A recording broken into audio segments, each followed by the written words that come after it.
మంచిగా సర్కారు ఇస్తున్న జీతం తీసుకుని జనాలకు పనిచేయర్రా సామి అని అంటే కొందరు తాషిడిగాళ్ళు లేలే మాకు గా జీతం ఏ మూలకు సరిపోద్దని అడ్డమైన తోవలన్నీ దొక్కుకుంటా జనం పంత నములుతుంటారు. అగో గట్లనే ఎంతమందిని ముంచిండో ఏమో గాని ఓ మోతేవారి మీద ఏసీబీ వాళ్ళు గట్టిగా కన్నేసిర్రు.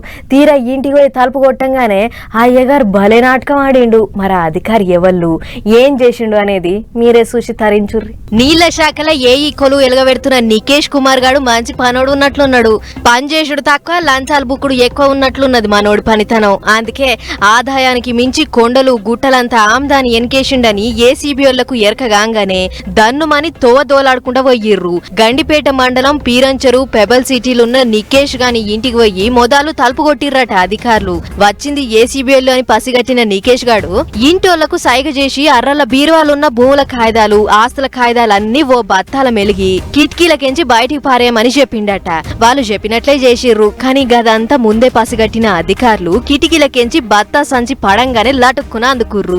అయితే ఇదివరకే ట్రాప్ కేసులో ఇరికి దొరికిన కాబట్టి ఇప్పుడు నన్ను జస్ట్ బెదిరించి ఇడిచిపెట్టాలే అని అడిగిండట నికేష్ గాడు. కానీ నీ కథలన్నీ నడవని లెక్కలన్నీ చూసి 17 కోట్లున్నర ఆస్తులు ఈయనే దొరికినాయి. ఇంకెన్ని ఉన్నాయో గవన్నీ ఎంకలాడాల్సిందే, ఇవాళ నీ కథేందో తేల్చాల్సిందే అని పట్టుబట్టి దోలాడిర్రట.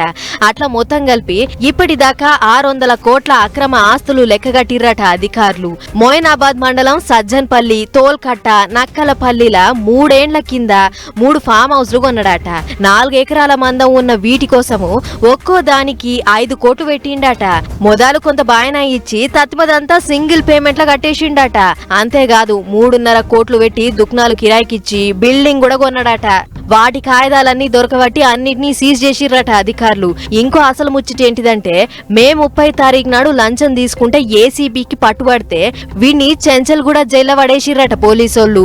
ఆడ అప్పటికే ఏసీబీ కేసులో అరెస్ట్ అయిన ఓ పోలీస్ అధికారితోని దోస్తాని చేసి ఏసీబీ వాళ్లకు దొరకకుండా ఎట్లా తప్పించుకోవాలి, ఒకవేళ దొరికితే ఆధారాలు దొరకకుండా ఏం చేయాలి అని పూరాగా ట్రైనింగ్ తీసుకుంటాట.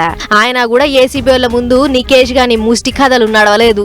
ఈగింత లోతుగా విచారణ చేసి విని భాగోతం అంతా బయట పెట్టాలి అని కోరుతుర్రు గీ ముచ్చటిన పబ్లిక్.